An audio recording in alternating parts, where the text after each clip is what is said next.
Advance Asia Talent Cup is the only place to look when searching for a future motorcycle racing star from this part of the world. 12 race championship at 6 rounds across 5 different countries. 22 of Asia's finest line up this weekend in Sepang for round 3 of the 2015 series. So far, we started the season off following the World Superbike Championship over at Sepang International Circuit before heading over to Qatar to follow the MotoGP World Championship. 4 fantastic races, 6 bikes in a row into some corners as well. Freight trains aplenty. And this is round 3 here at Sepang.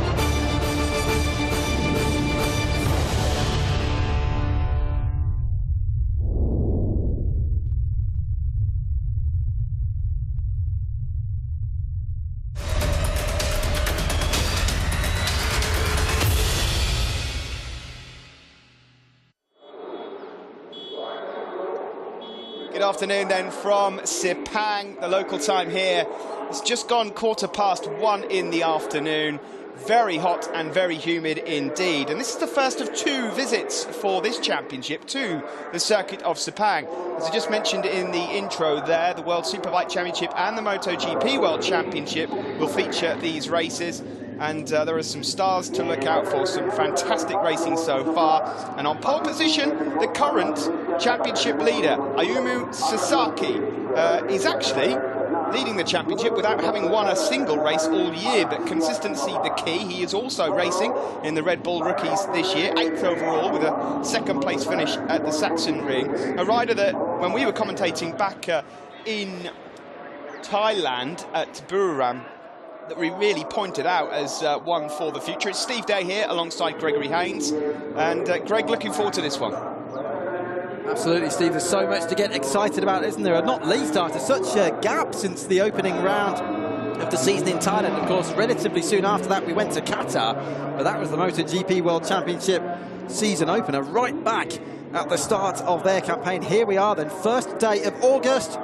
And back at what is very much regarded as the home of the Shed Advance Asia Talent Cup, of course. All of the selection events take place here. We've already had 2 meetings here. 2 of them last season, 2 of them this as well, with the season finale of 2015 coming up here on the Malaysian Grand Prix weekend of MotoGP later on in the year. Very hot, very humid, not quite as humid as perhaps as when MotoGP will be here. This is actually the coolest, if that's the right word to use, time of the year here in Malaysia. We did have a big monsoon midday yesterday, but no rain here so far on Saturday. Moving across the front row then, we saw Ayumu Sasaki, as you said. Masaki, a rookie in the Cup this year, is 2nd. And then this man, Shafiq Rizal, is a winner in the Shed Advance Asia Talent Cup right here, actually, at Sepang last year. Yes, Sasaki on pole, Masaki on 2nd. That's a mouthful for the commentary team. Rizal in 3rd place. Now, mentioned also that there are 22 riders. Well, for this weekend, sadly, there are only 21 riders. That's because there was bad news coming from Thai rider Somkiat Chantra. The Thai rider who was 2nd overall in the championship got injured just last week, Greg. Massive shame for us because he was going so well. Yeah, that really is disappointing, as you say, one of the winners as well so far this year. And just bearing in mind that the last race was on the 29th of March, so here we are several months later. What a shame that happened. It was actually an incident that took place at the Sepang circuit last week. It's a broken left leg, I'm afraid to say, for Somkiat Chantra. That news coming through here at Sepang, and estimated to be out for 2 months, which is really bad news, because that might affect his participation in the Chinese round, which is round 4 of 6 on the 20th of September. So best wishes then to Somkiat Chantra. Crucial point now in the Cup. We will be at the halfway stage. These are races 5 and 6 of 12 this weekend. Here is Adam Noruddin, of course, Malaysian himself. Will be looking for a decent result. Finished in 7th overall in the 2014 championship.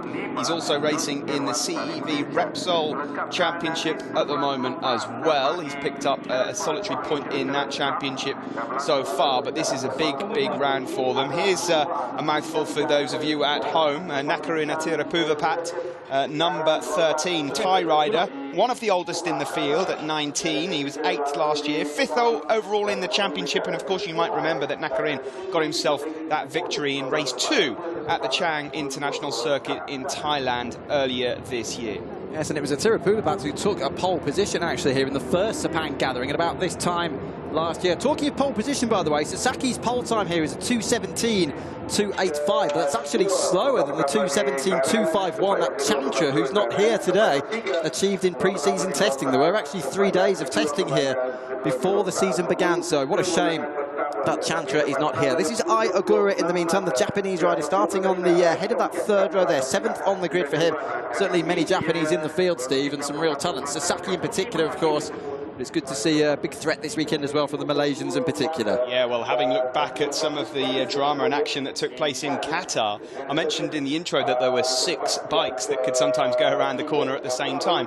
These kids out here are actually getting in the slipstream through chicanes. Of course, we were looking at the highlights just this morning at the sensation Kanimene, who went onto the start-finish straight on the final lap, Greg, as you pointed out, in 4th and still managed to win it. Well, it was very, very clever. He went along the pit wall side. If you didn't see that race, try and watch it back on the Shell Advance Asia Talent Cup YouTube page, which, of course, you can be following us live on as well right here, right now. But that particular occasion, Kanimene went down the pit wall side, then took a second helping of slipstream as he gradually made his way to the left-hand side, and from 4th position, won that race in Qatar back in March. But just to stress then, as Steve's already said, 4 different winners from the 4 races so far, but ironically, the championship leader Sasaki is yet to win a race in 2015, but very, very consistent. It's been 3 second places and 1 third, and consistency so important in what is only a 12 race cup. Yeah, it sure is. 15 points his lead overall in the championship as well, and in a 12 race championship, that's quite a nice little lead coming into this weekend. But as we've seen so far, a number of riders have either failed to finish or not picked up points. If he can continue to finish in the top 3 or 4, he has a very strong chance indeed. But these guys are separated by just inches out on circuit. You can make a mistake and go from 1st to 9th so easily. It was jaw-dropping when we had the opportunity to commentate on this at the Sepang circuit in Thailand earlier in the year. Of course, Qatar wasn't really that long after that, the MotoGP opening round. It's been some wait to get to this point here in Sepang. From here, they will move on to Zhuhai in China for round 4.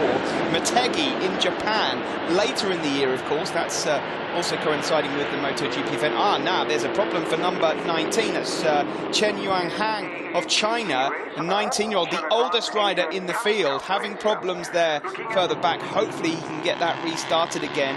Every single rider, of course, out there on homogenized Honda NSF 250R Moto 3 bikes, all of them absolutely identical, but a problem there for number 19.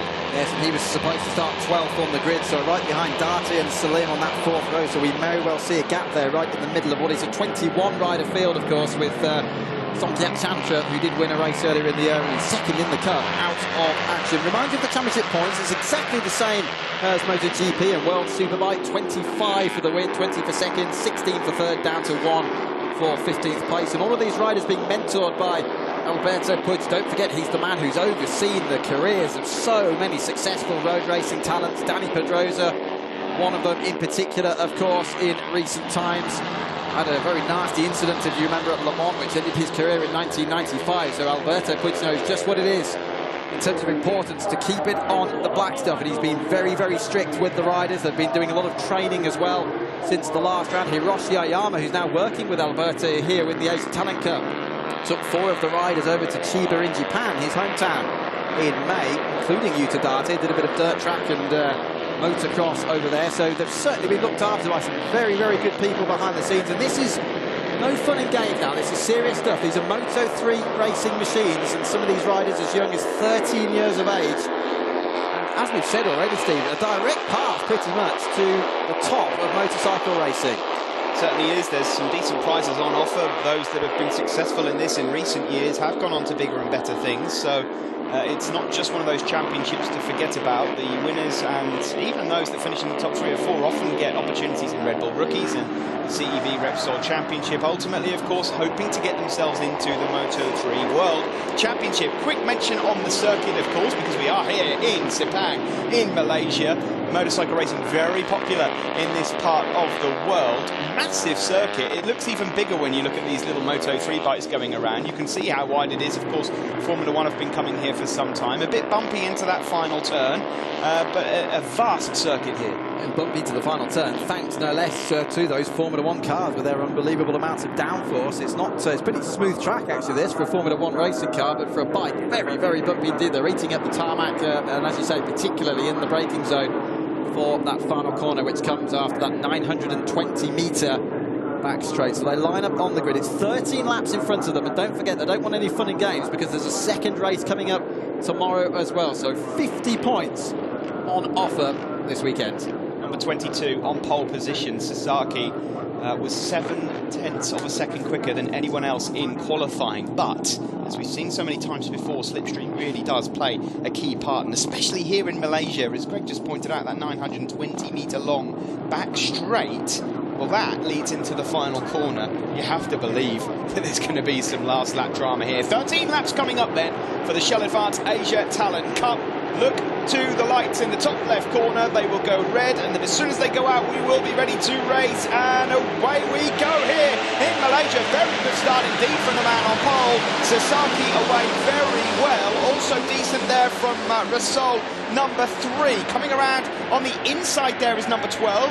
That's Yamanaka of Japan. And look at them all trying to spread out. They're about 8 wide there, going into turn 1. A very, very ambitious move there from number 21. That was Takuma Kunumene, the winner last time out in Qatar. I think he's got himself into 3rd. Yes, Kunumene was very, very quick. I was watching him off 8th position on the grid. Great start then for Kunumene. He's very, very good, as we said before the start of the race in traffic. Takuzi Rostam as well, with number 17, had to dart to his left-hand side to avoid somebody as they got to the braking zone of turn 1. It is very, very clean so far, and as they hit turn 4 for the first time, it is Sasaki in the lead, and he did start on pole position. Perfect start. Yeah, Agura it is, this in second place. What a start for him also, from 7th on the grid.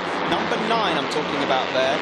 So he's managed to get himself away well, but it's Sasaki, realistically, the only rider on the front 2 rows that managed to get away with a perfect start. Lap 1 of 13, and all in the back line there, Shafiq Rasool there, just going wide onto the grass. Very lucky indeed.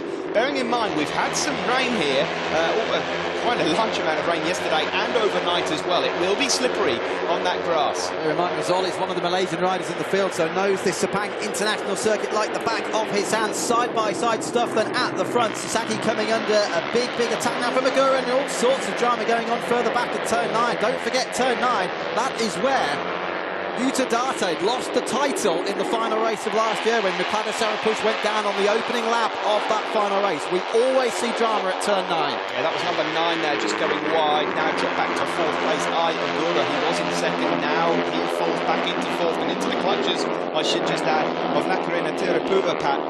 We saw a few stalkers, didn't we, in those races when we were commentating in Thailand. Tirupurapat certainly was one of them. Sasaki having a look over his shoulder. I suppose he's not used to actually winning that many races. He's definitely used to being at the sharp end, though, as they go down the back straight. I think he was checking out to see whether or not he had a big lead based on what time he posted in qualifying. Just going up the inside there into 4th place is Tirupurapat. He moves ahead of Agura. Watch out for Tirupurapat. There is, as you say, P4 now, the number 13, did win in Thailand at home towards the start of this season. And don't forget that Tirupurapat was involved in that big, big incident down to turn 1 in Qatar when he took Kunumene out of the race last time out. Incidentally as well, Steve, it was a very, very long wait, wasn't it, for the starting lights as they lined up on the grid. So we'll watch out for any jump starts. It was a long, long pause before the red lights actually came on. Yeah, the official rule states that the lights go on and it can be between 2 and 5 seconds. until they're switched off again. And so, well, that was probably at the top end of 5, but let's just see whether any of these youngsters got off the line a little bit too soon. So far, there's been nothing, as Greg just pointed out on our time screens, to suggest that there is a jump start, but the leader at the moment is number 22, Sasaki. Then it's fellow Japanese rider Kunimine, then Norodin, Ogura, Terapuvapat, Masol, Masaki, Rostam, Salim and Yamanaka. That's your top 10. Interesting also to watch out further down the audio, see the graphics with the standings at the bottom of your screen. Somebody else running wide, I think it was the number 3 there. That was again then Shafik Razol for the second lap in a row, running out wide around that whole third, 7, 8 section. They're tipping it right now. Then the heavy braking zone of the left-hander of turn 9. Still the 22 Sasaki front pole in the lead. Kaninime then, what a great start. He's already running second on lap 2, starting 8th on the grid.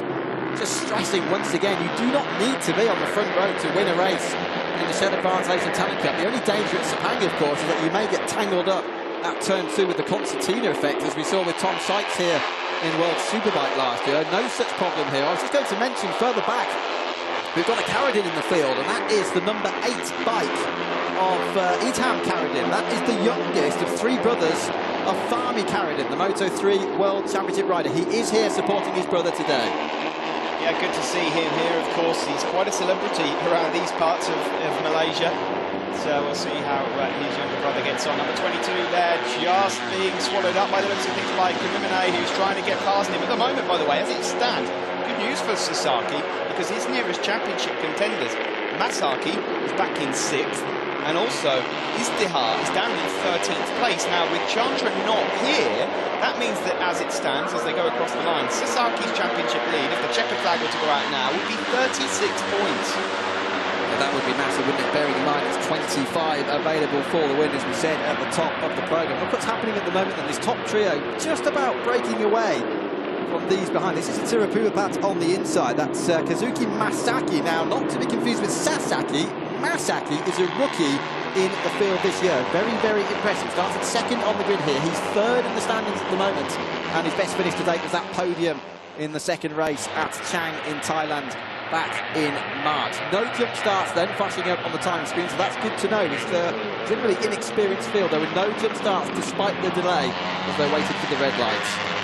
Now the top 3 have been trying to break away from the rest of the field. I say trying, they won't know that at the moment, but that because they've not really chopped each other up too much, they've built a gap. The battle for 4th has been quite hot, and you can see there another change as Masaki now moves into 4th. Now, this is the big job for Masaki, of course. He is, as you say, a rookie. He's 4th in the 4th in the race at the moment. He's 3rd in the championship. He really does now need to try and bridge that gap to the leading trio. Again, Sasaki has a look over the shoulder. A bit of a schoolboy error, I fancy, because it doesn't gain you anything. If anything, it loses you time. And you can see already that that gap of 3 at the front has closed down. We now have a fight out front of about 7 or 8 bikes. Where is Yuta Date, you may be asking? Don't forget, Date led the Shell Advanced Talent Cup for the whole of last season until we got right here to Sepang and the end of the campaign. Well, he did have an injury, if you remember, earlier on this season, before the season began, between the Sepang test and the Thailand opener. He was injured in training, so that certainly was, literally almost put him on the back foot for the opening 2 rounds of the season in Thailand and in Qatar. I think now, talking to people here in the pit lane and those working with Yuta Date, it's more of a mental issue at the moment. He's just got to get his head around the psychological warfare here in the Asia Talent Cup. He's really struggling quite badly, down there in 14th position at the moment, and a long, long way down, only 11th in the cup standings. And that's the man who so nearly won last year. So watch out for Yuta Date. Let's hope for a bit more luck. He's currently down there in 14th position. They're coming through to start at 4 of 13, a long way to go. He's got Sasaki for Kinniname, Masaki is 3rd, and Adam Norodin, watch out for him there, the number 10 in 4th position. He's another one of the Malaysian riders, knows this track very, very well, and does carry particularly good corner speed, so watch out for Norodin in 4th. Yeah, Masaki number 2 in 3rd place, a very fast lap indeed, just a moment ago, a 2:18.3, was a full 8/10 of a second quicker than race leader Sasaki. So well find the two Japanese riders fighting for the outright victory very soon. At the moment, in fact, sorry, I should just point out that the top three at the moment are all Japanese riders. Norodin, the number 10 there, is the rider from Malaysia. We also have a rider out in this weekend from Malaysia that actually hails from Selangor, which is where we are in Sepang. That is Helmi Azman, rather wild-looking rider at times, Azman, currently in 11th place. Here's Ivan Karadin, then we mentioned him, is running around in 19th at the moment, not really looking for points, started obviously on the back row of the grid. He was only informed by Alberto Puig, with two of the riders having been dropped, and of course it's Alberto Puig who makes those decisions. He was only informed about the ride last week, so straight in is Karadin. We're watching the battle in the meantime at the front of the race, but Karadin running down there in 19th, I should say, being advised all the way by brother Fahmi. Don't forget, Fahmi Karadin nearly won, if you remember, the Moto3 World Championship race here back in 2012. Just missed out to Sandro Cortese as they crossed the line. But as you say, Steve, big celebrities Fahmi Karadin here in Malaysia, so a lot of interest as his younger brother competes for the first time in the Asia Talent Cup. Lovely move just a moment ago from Masaki as he managed to find his way up into second place. Now onto the back straight, and he'll try and get into the slipstream and into the toe of fellow countryman Sasaki. He had a quick look over his shoulder, and now he tries to get into the slipstream. He's going for the inside line as they approach the final turn here at Malaysia, and into the lead we go. So that's the first time we've seen the lead change in this race so far. Good effort from Masaki. Has he just gone slightly wide onto the start-finish straight? No, he hasn't. So they come to begin lap 5, and we have a change for the lead. It's now Masaki from Sasaki and Kanune in third. Then fourth. In fact, Norodin is now up into third ahead of Kanune. Then a bit of a gap back to Ogura, Atirapuvapat and Rasol.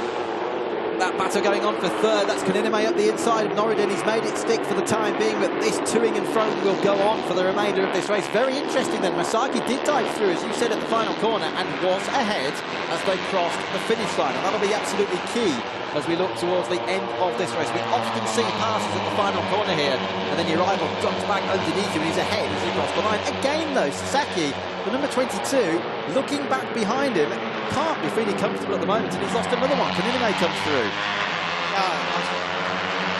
Sometimes question what the riders at any age, not just the youngsters, it happens at the highest level as well for riders with a lot of experience. Understand sometimes why that happens.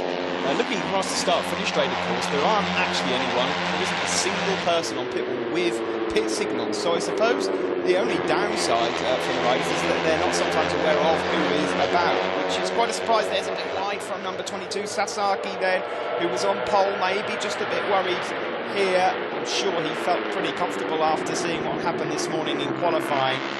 The great thing is for this Shell Advance Asia Talent Cup though, Greg, is the fact that they are able to follow.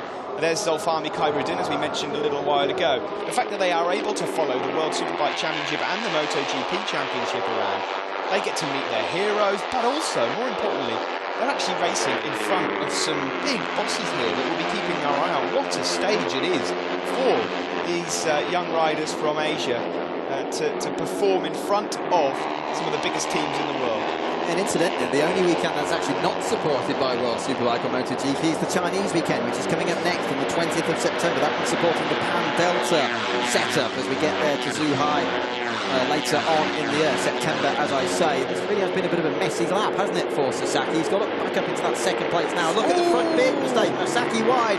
Well, first to second, second to third, third to fourth, as quickly as that. Yeah, we might get a chance to look at that again in a moment, but I fancy that Masaki thought he might just lose the front end going into the final turn there and decided to sit up. He's out-braking himself. Now immediately gets back into the slipstream though, and he's going to go from fourth into second place. Beautifully done there from Masaki. It is still Kanune there in third place. In the background, Agura is closing in, so we could actually have 4 Japanese riders in the top 5 in the next few minutes. Remember the end of Qatar race 1 back in March. 4 riders were absolutely side by side over the finish line. It's just our luck, isn't it, that we have Sasaki and Masaki right up there battling together. They're providing an excellent battle, and here they come again then into the braking zone of turn 4. Oh, we're seeing some very desperate dives and lurid manoeuvres every single time. Well, it's new ground though. Track time very, very limited over the course of the weekend. Only 2 practice sessions on Friday. said before, qualifying took place earlier on this morning. The track conditions slightly different every time they go out there. Yeah, we had a big dump of rain yesterday afternoon, and it's one of those places where you're not actually quite sure when it could rain or at any point. It's not like when you travel around Europe, you see some dangerous dark grey clouds approaching in good time and you get to prepare. Here, all of a sudden it can just get a little more misty, and then all of a sudden the rain falls, and it really does fall here in Malaysia. I'm sure you'll have seen over the years in MotoGP and even in Formula 1 some of the rain that comes down in this part of the world. It's raining really hard, and we've had a few races stopped in the past. It was like a river yesterday afternoon. At the moment we're lucky. We've got the sun out. It's very hot, around about 32-degree air temperature, but those figures don't really tell the whole story, Greg, because the humidity, and unless you've been here, it's very difficult to explain. The closest thing I can sort of relate to is the fact that it feels like you're actually walking into a steam room. It does a bit. The only difference being you can actually see where you're going, unlike in the steam room. But it was 87% humidity here yesterday afternoon, and the rain, as you said, it was absolute steroids. It was bouncing off the ground several centimetres into the air. Look at that, 21 under braking. That was Kanunme. Very good though, very patient, very good in the train of bikes as he is right now. And as you predicted a lap ago, Ai Ogura, the number 9, the Japanese rider, in 5th place, has now made this a 5-rider train and now sets the fastest lap on the race on lap 6. So 4 becomes 5 and still a long way to go. Yes, and this is very crucial indeed when it comes to the championship overall, as we have the change there. Kanunme going into the lead. Masaki, who's 3rd overall in the championship, as it stands, would actually close the gap down to 15 points overall. A minute ago when I was talking about that, it was up to 36, so that is how close the championship is, with it being a 12-race championship as well. Any DNFs are not welcome, and they will not help you at all.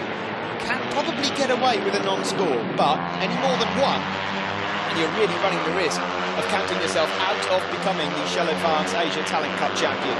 3 of the riders in this quintet were in the Cup last year. 2 of them are rookies. Look at that, around the outside into the left-hander there. That's great stuff, very confident indeed around the left-hander of turn 5.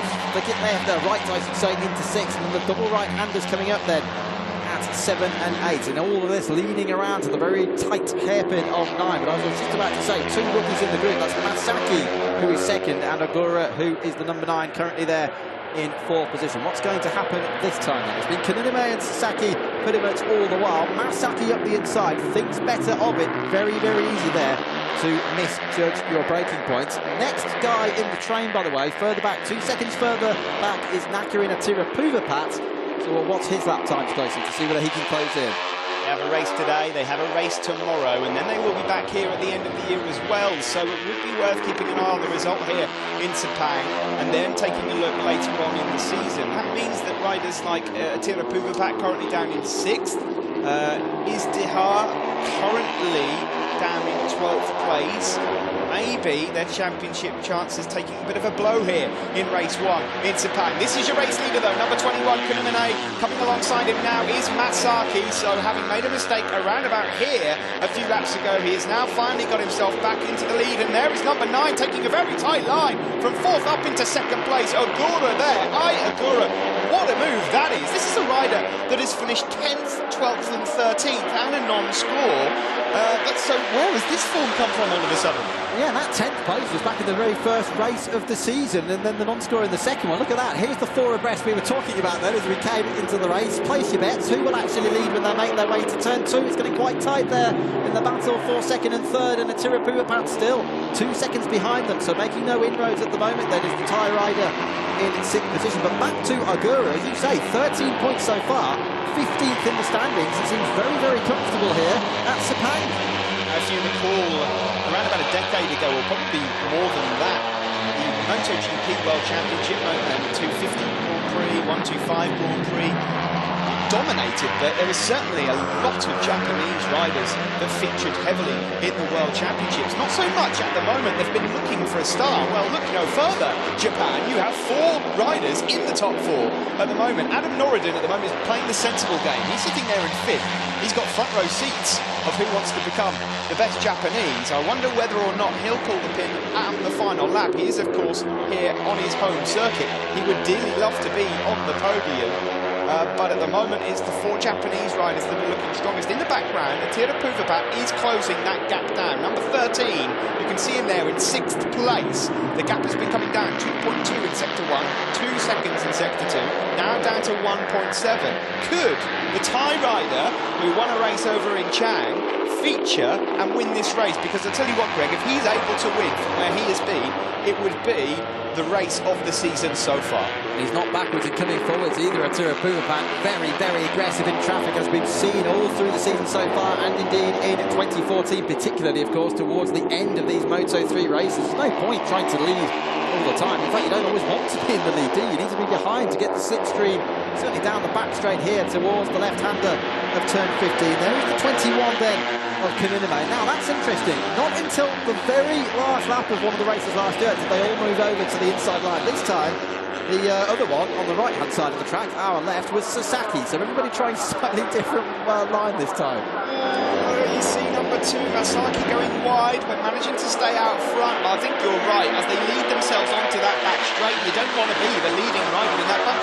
You could just find yourself off the podium altogether. Sasaki, meanwhile, is taking completely different lines to everyone else. Into Kuala Lumpur. Yeah, he's on the inside line.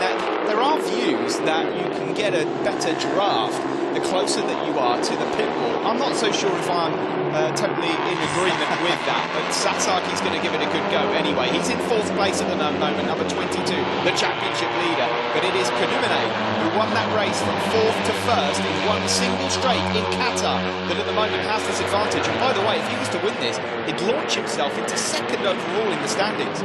As a reminder at the bottom of the screen, and the position progression. 7th on the grid it was for Agura. Oh, that was a lot of grass creep there on the outside, coming around turn 4. Atira Puvapat now only half a second behind the 5 at the front, and he's just put in his best lap of the race so far. Further back then, we're watching once again the number 8 of Caradine. Great for Malaysia to see that the younger brother of Fahmi, and there is Fahmi, out goes the pit board. So we are seeing some pit board signals being put out there, Steve, and it's Fahmi Caradine who is doing the job. Great stuff. Well, I'm going to check next time they come across the start finish straight to see who has and who hasn't got pit boards. I mean, at the moment, these guys, I don't think they'll be too interested in looking at one. They know the situation. It's close. Number 9, Agura, it is that now takes the lead into the tight hairpin. That looks like an awful corner. It really does look very tricky. It's off camber, then it goes uphill. And it's Kununame there in 2nd place. Masaki, Sasaki, Norodin, Atira Puvapat. They're all part of this one. In fact, Atira Puvapat now is very much a part of this group. Well done to the Thai rider for getting himself involved. I wonder how he must be feeling. There must be an enormous amount of excitement seeing yourself closing up to the leading pack and then suddenly thinking, well, I would have taken a 6th, but you know what, I think I'll just go for the win now. He probably heard the Jaws music, didn't he, over the last few minutes of the race, but it's the great escape he will want as we move towards the closing stages. I don't imagine 6th will become 7, by the way, because Yamanaka is down there in 7th position, but a long way further back, so it will be 6th by the looks of things as we make our way around to start lap 10 at 30. Just 4 circulations then of this 5.5 kilometre, 3.4 mile Sepang International Circuit today. We pause, listen.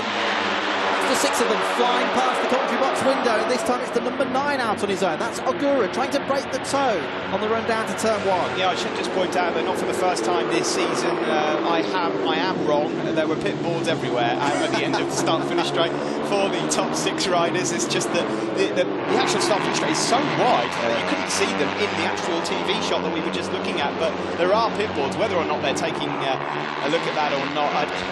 When you're involved in a group like this of 6 riders, I don't think that you're really going to learn an awful lot. It's only if you've got a lead that you want to protect that you really need to keep your eye on that. At the moment, it's Agura, who has not even been anywhere near a top 8 finish so far this season, but is leading overall. There is Sasaki, the pole sitter, that goes into 2nd place, taking some rather drastic lines compared to his opponents. Then number 2 and 3rd is Asaki, then Alam Norodin, the Malaysian rider, followed by Thai rider number 13, Atira Puvapat. Now at the back of this group in 6th is Kununame.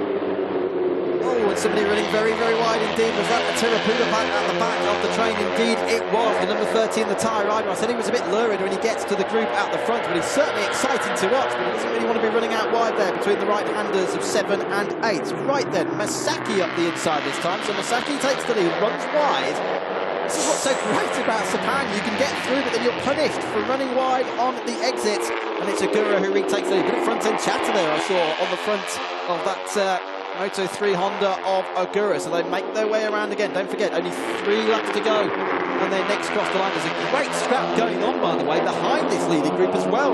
Solis just past Yamanaka, Celine and Rosdown battling there for top 10 positions. Asman, who took pole in Thailand, is 11th. Then it's Andy Izdahar, who won last time out in Qatar, 12th. Darte 13th, Annuar is 14th. Fusay is in 15th. We have had 2 changes this weekend.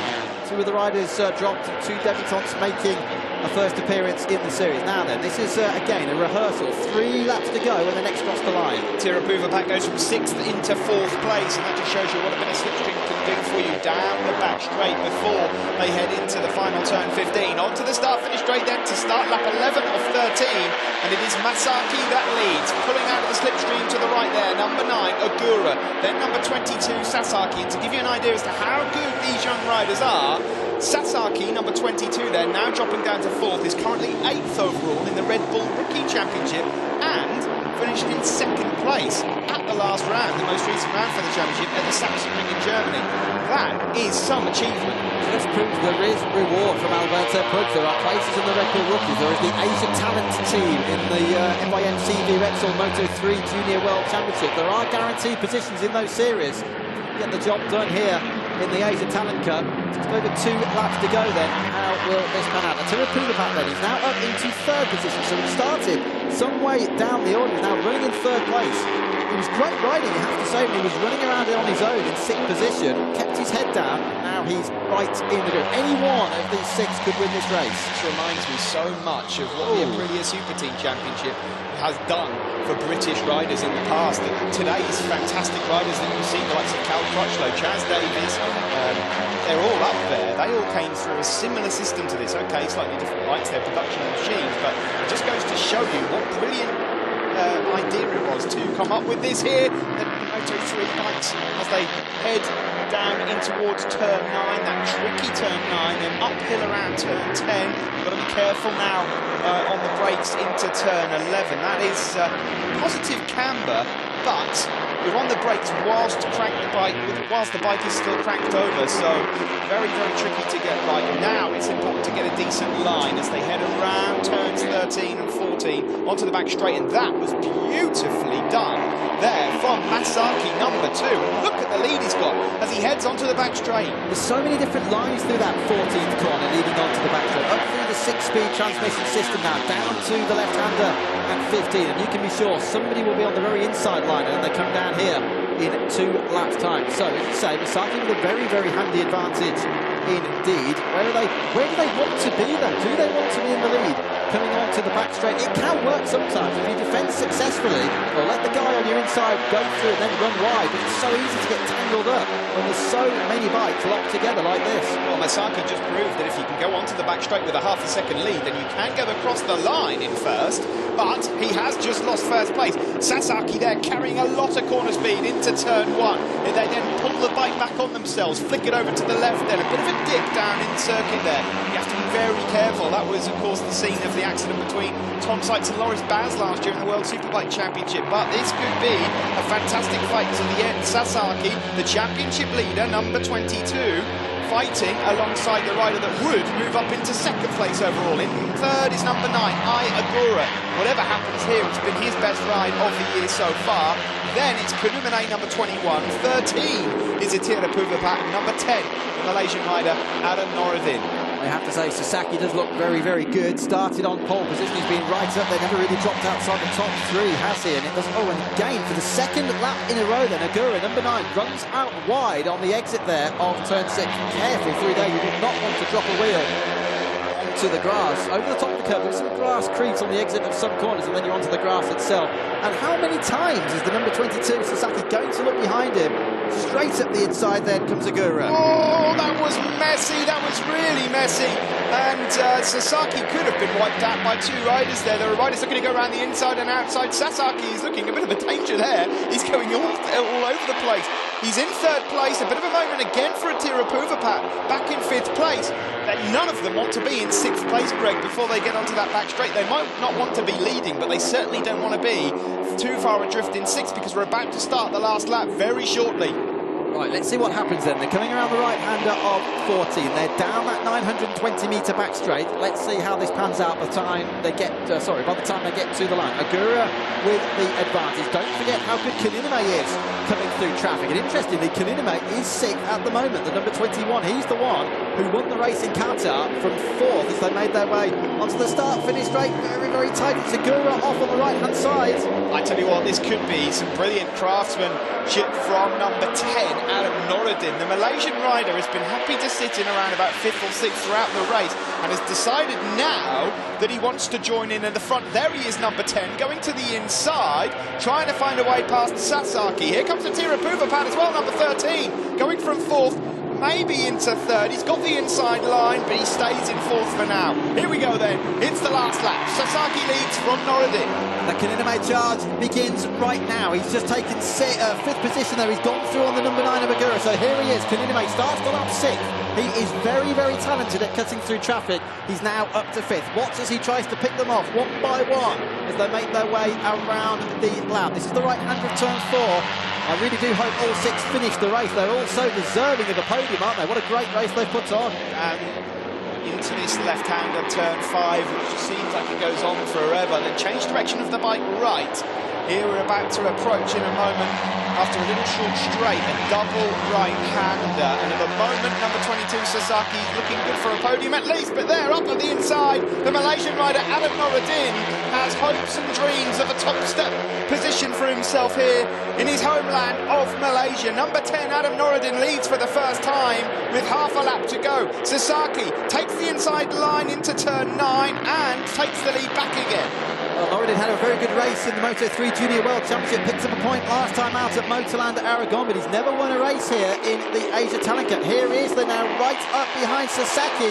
Only 4 corners left in this race. It's going to be that crucial run down the back straight. Kaninime is fighting through. Kaninime's gone through.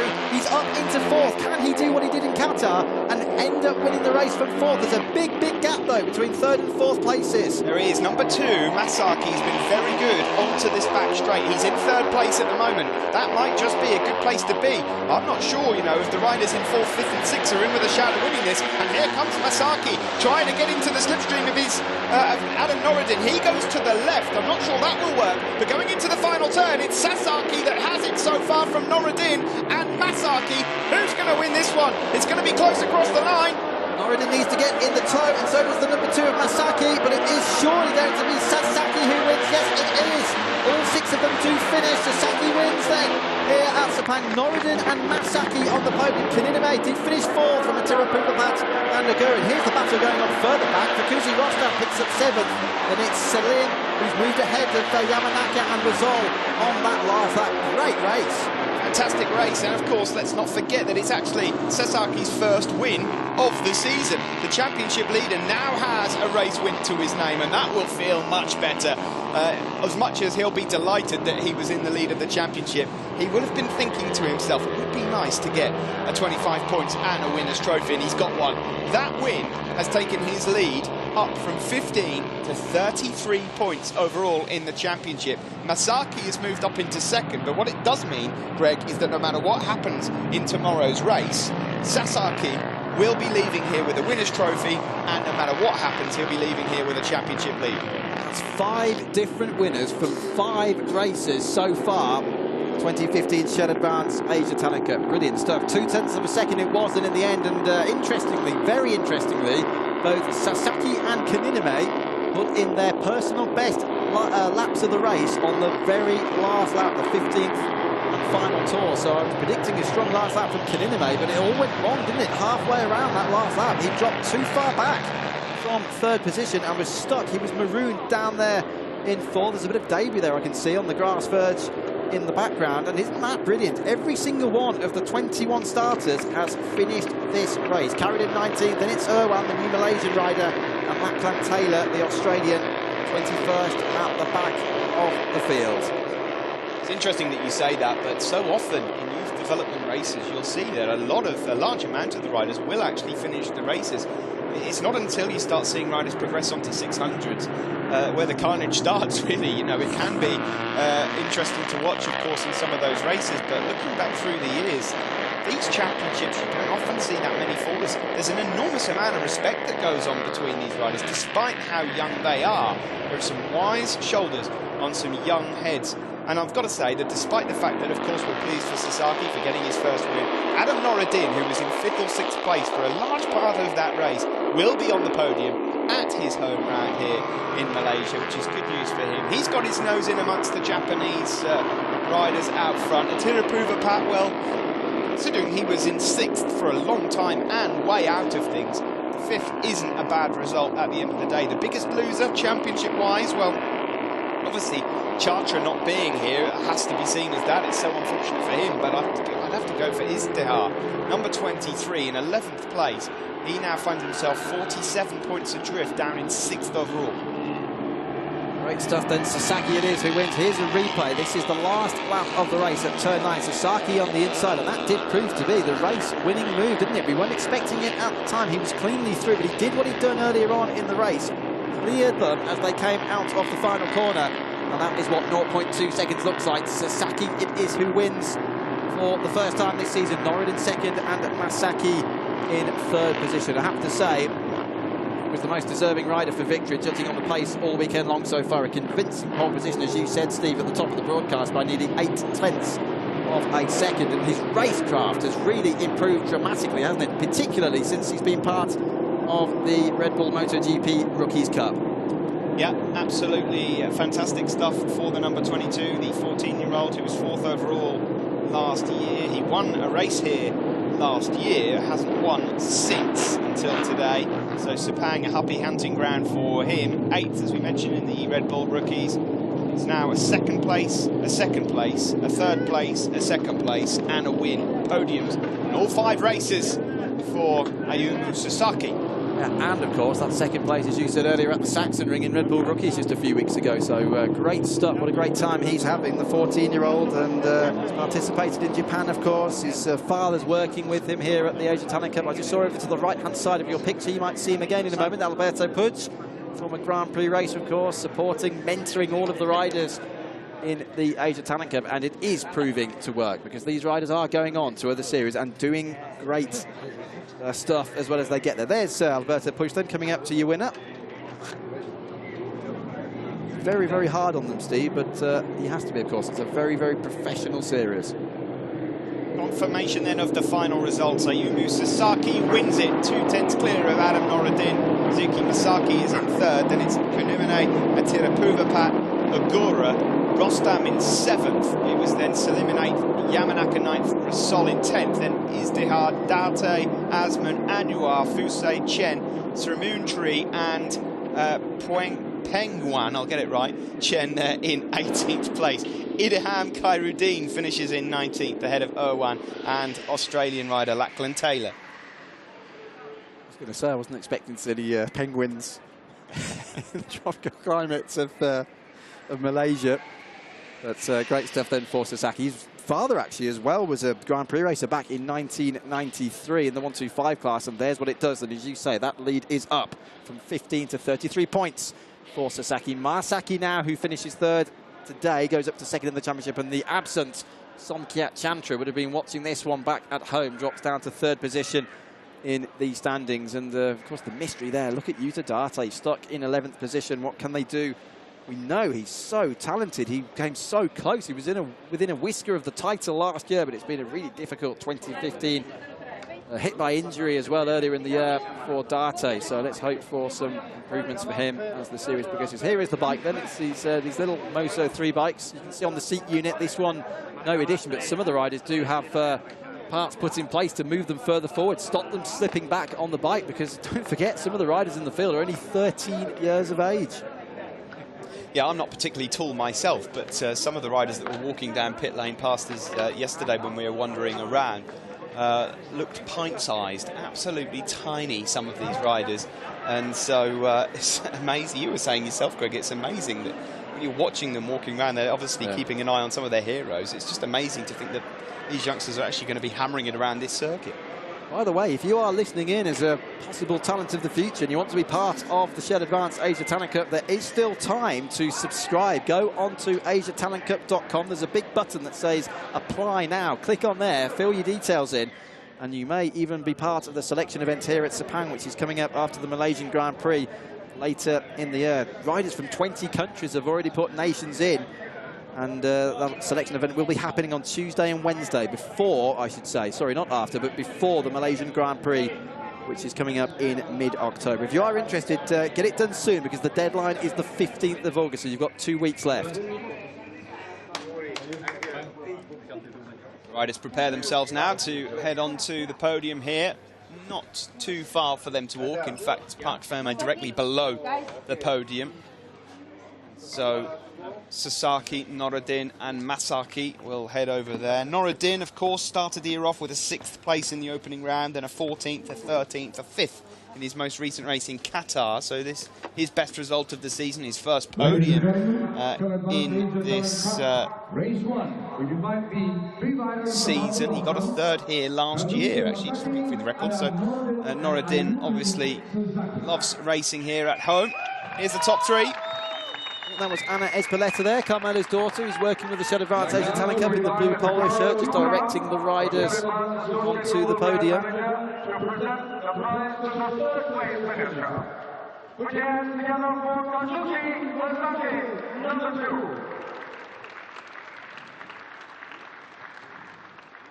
Ride, wasn't it, for Masaki? He was in that leading group for the whole race there. I have to say, Steve, very well done to all of them. No major errors, were there? No, not at all. They all did their job very, very well, despite the fact that at times they were 5 and 6 adrift going into each corner. Some nice-looking trophies there for them to take home with them as well. 3rd place trophy there going to Masaki Norodin with a huge smile on his face. He certainly looks the happiest on the podium. Sasaki and kisses the winner's trophy. That's his first win. We might just be seeing this young man's name appear quite a lot in the next few years with how well he's going in the Red Bull Rookies.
So often, of course, we're used to hearing the Japanese national anthem for winning manufacturers.